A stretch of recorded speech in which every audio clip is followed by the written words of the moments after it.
You asked, how to divide 1673 by 15 using the long division method. 1 is too small. Use 16. 16 divided by 15 equals 1. 1 times 15 equals 15. 16 minus 15 equals 1. Bring down 7, making 17. 17 divided by 15 equals 1. 1 times 15 equals 15. 17 minus 15 equals 2. Bring down 3, making 23.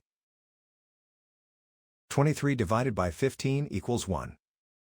1 times 15 equals 15. 23 minus 15 equals 8.